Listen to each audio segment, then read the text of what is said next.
Praise the lord. ఈ దిన దేవుని వాగ్దానము.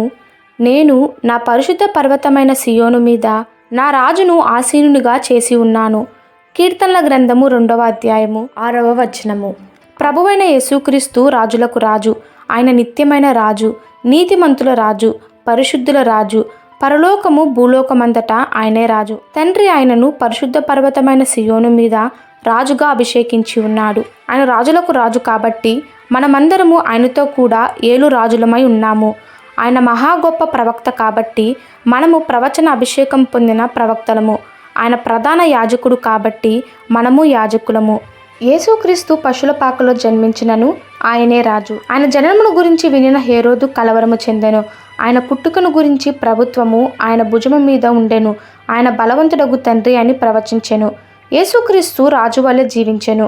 మామూలు రాజు ఆజ్ఞకు దేశ ప్రజలు సైనికులు లోబడుదురు, కానీ యేసు ఆజ్ఞకు భూమి ఆకాశములు లోబడినట్లుగా ఆయన మాటలో అధికారం ఉన్నది. అపవిత్రాత్మలు ఆయన మాటకు లోబడి పారిపోయాయి. ఆయన తన మాట ద్వారా ప్రజలను స్వస్థపరచెను. ఆ ఒక్క మాట సెలవీయగా శతాధిపతి కుమారుడు బ్రతికెను. ఊరుకుండుము అని ఆయన ఒక్క మాట సెలవీయగా సముద్రము నిమ్మలమాయెను. మన రాజు మనలను కూడా రాజులుగాను యాజకులుగాను అభిషేకించాడు. కాబట్టి మనమందరి ఈ భూలోకంలో జీవించేటప్పుడు రాజకుమారుల వలె జీవించాలని ప్రభు కోరుకుంటున్నాడు. ఈ దిన దేవుని వాగ్దానము మనందరి జీవితంలో నెరవేరులాగున ప్రభు కృప మనకి తోడై ఉండునుగాక. ఆమెన్. God bless you.